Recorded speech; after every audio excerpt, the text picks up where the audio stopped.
What's up, everybody? Welcome to an abbreviated version of In Focus. As always, my name is Grayson Singleton, and thank you so much for tuning in and spending part of your day with me today. Coming up on today's show, I want to talk about something a little bit more serious, as we're going to talk about how Major League Baseball pulled its All-Star game out of Atlanta, Georgia, in response to the new Georgia legislature limiting access to voting ballot boxes and how that correlates with voting rights and voting in general in America. Also, be sure to check out this week's edition of the Spin and Sports podcast with myself and my co-host, Landon Bethay. That should be posted along the same time this one came out. So let's go ahead and dive into what I want to talk about today. And as I said, Major League Baseball pulled its originally scheduled All-Star game out of Atlanta, Georgia, and relocated it to Coors Field in Denver, Colorado, in response to Georgia legislature that basically makes it harder to vote. And I'll go through a summary of basically what's in that bill that was passed controversially in Georgia a couple weeks ago. But before I get to that, I want to read the statement from Major League Baseball just so we kind of have some context as to where the league stands on this issue. From the commissioner's office, it says, quote, Major League Baseball fundamentally supports voting rights for all Americans and opposes restrictions to the ballot box. In 2020, Major League Baseball became the first professional sports league to join the Nonpartisan Civic Alliance to help build a future in which everyone participates in shaping the United States. We proudly used our platform to encourage baseball fans and communities throughout our country to perform their civic duty and actively participate in the voting process. Fair access to voting continues to have our game's unwavering support, end quote. So that's where Major League Baseball stands, and basically what they decided was that Georgia's legislature, that Georgia's houses passed, was against that, which is why the All-Star game was yanked from the ATL. So what's actually in this bill? So I read parts of the bill myself, but I found a summary which highlights the key points of interest in this piece of legislation that the Georgia state government passed. And here are some of the main points that have drawn the ire or the compliments of the United States of America. So here's a couple. Number one, voters will now have less time to request absentee ballots. There are new strict ID requirements for absentee ballots. Early voting is expanded in a lot of small counties, but not in more populous ones. Offering food and water to voters waiting in line is no longer illegal. As a matter of fact, it now risks misdemeanor charges. Election officials can no longer accept third-party funding. And there's also changes with voter fraud in mind, which include an eye toward voter fraud. The state attorney general will manage elections now. The Republican-controlled legislature has more control over the state election board. The Secretary of State now is no longer controlling elections, which is typical not just in the United States as a whole, but in every single state in general. And the Georgia legislature is empowered and can suspend county election officials. The main points that I want to highlight here as we talk about this are less time to request absentee ballots, early voting being expanded in some small counties, and offering food and water to voters waiting in line, now risking misdemeanor charges. And the reason I want to focus on those three is because those three are potentially going to make it extremely hard for a certain demographic of Americans, or Georgians rather, to vote. And let's start with voters with absentee ballots and the crackdown on absentee ballots. Number one, this means less Georgia citizens who are of my age 18 to let's say 25, are going to be able to vote. And the reason why is because most people in that age range are off in college. And sometimes they go far out of state. And they don't have the privilege like I do to make a 3-hour drive back home. I go to college here in Oklahoma. I live in the state of Texas. So I can reasonably make that drive back to vote. But I have friends here that are from the northeastern part of the country or the Pacific coast. And that's where absentee ballots come in, and that's where absentee ballots are very helpful in making sure enough people, or not enough people, but as many people as possible have the opportunity to vote. And that to me is what America is all about, is that you have the opportunity to choose your leaders. You're not coerced into, you're not forced to, but you have that opportunity. And now this piece of legislation that is cracking down on absentee ballots further makes it difficult to actually achieve that goal, if that's what America really is about, and makes it difficult to achieve that ideal, rather. Number 2, early voting is expanded in a lot of small counties, but probably not in more populous counties. Now, this doesn't seem like a huge deal in and of the surface, but let's look at the demographics with smaller counties as compared to these larger counties. And I'm going to use the state of Texas, my home state, as an example. So, the state of when the election was going on in the 2020 presidential election, what was happening in Texas was that larger counties, the larger, more populous, more rural counties, were counted first, and there was a clear, distinct winner in the state of Texas, with those counties being counted. The state was overwhelmingly blue. Once those smaller counties come in with generally a more wealthy population, let's just call it what it is, then the state started to turn purple and then immediately red as the election went on and went on and went on. The same demographic sort of breakdown is true with Georgia. This happened in Georgia. As a matter of fact, this happened in Florida as well. Is that once the more smaller suburban counties were counted, the states turned red. Obviously, Georgia didn't stay red, but that was the trend that was going on. So the reason why this draws my attention is because this is where this bill turns into a very partisan, biased bill. And we'll get to that more in a second. But you're favoring wealthier Americans, and again, and this time making it harder for not so wealthy Americans who live more in inner cities to vote. Which leads me to the third part of the bill that draws my ire, and that is offering food and water to voters waiting in long lines is now illegal and can risk misdemeanor charges. And the reason this is so bad, and this is the part of the bill that frustrates me the most, is that why would people be offering food and water to people in voting lines in the first place? And that's because in more inner city, rural areas, those lines are massive. And the reason why is because A, there's more people in these more densely populated areas, and B, because the states don't invest in voting centers and ballot places in these parts of the state.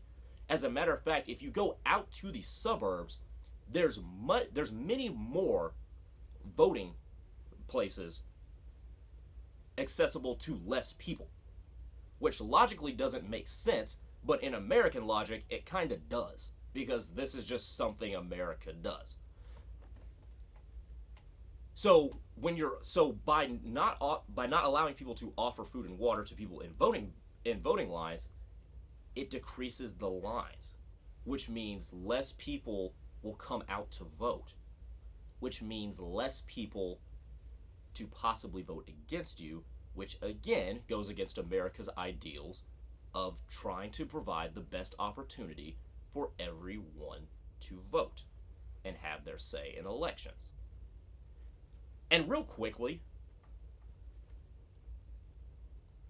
this is one of the things I have against the Electoral College, and now you have this piece of legislation that seems very anti-voter.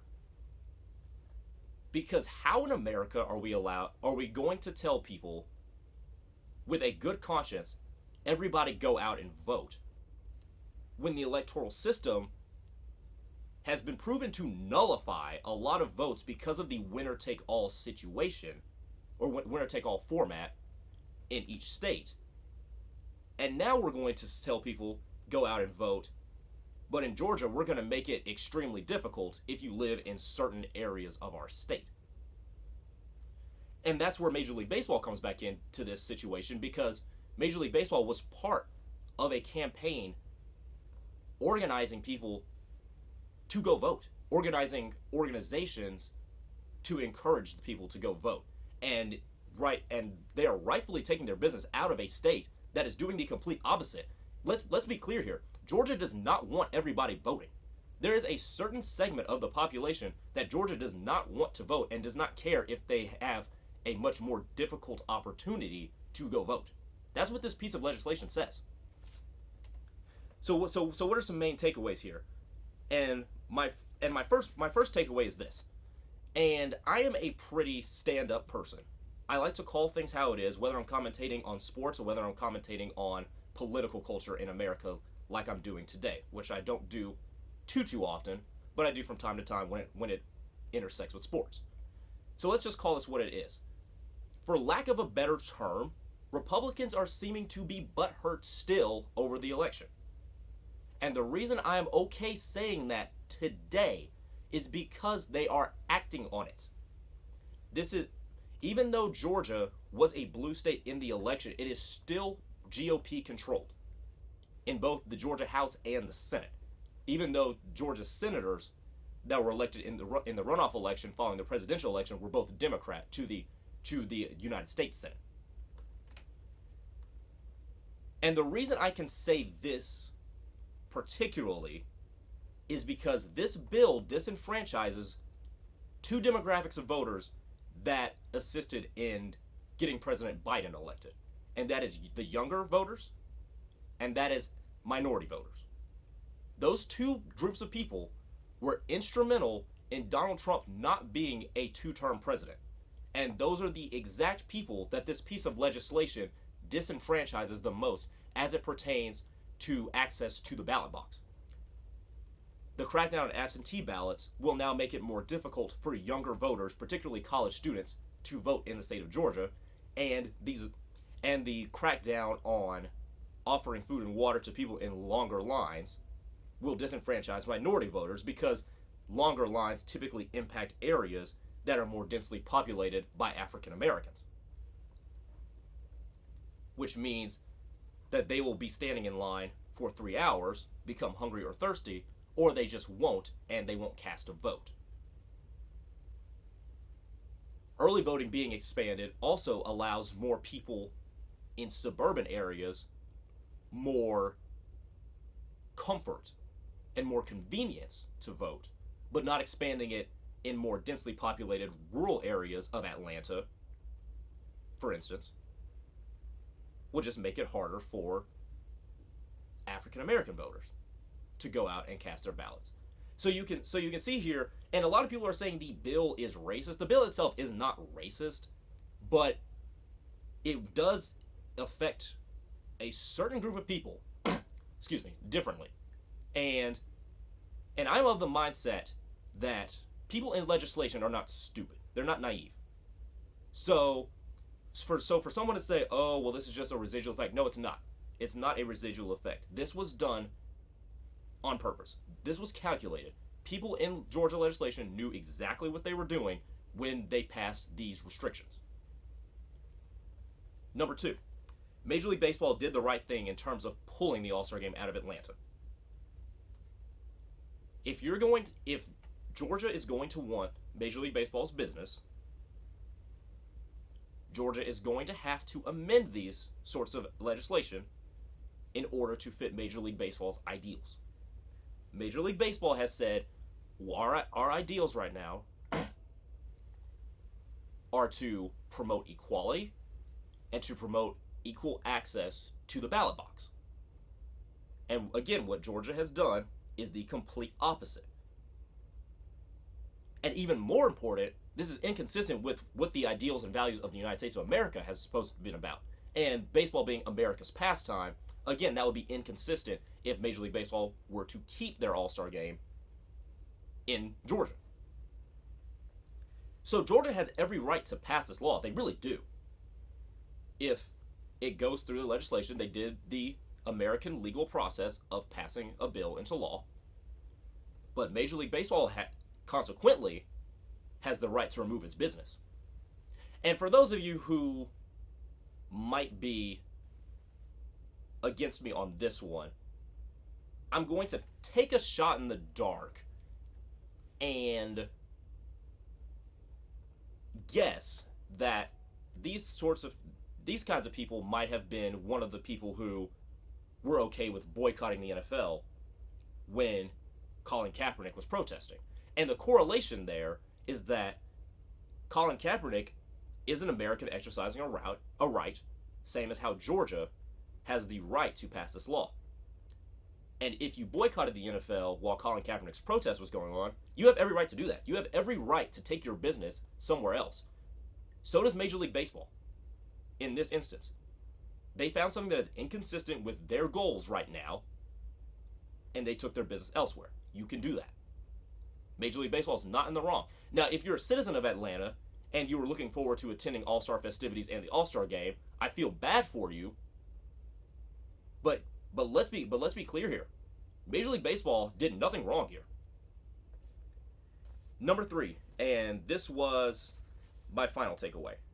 And let's for a second talk about voting in and of itself. Voting is one of the fundamental things that sets America apart from most other developed countries. And the way we conduct our elections and the way we pick our leaders from the bottom up, from county judge or county sheriff all the way up to president, is one of the more unique things that we have ever seen in the world.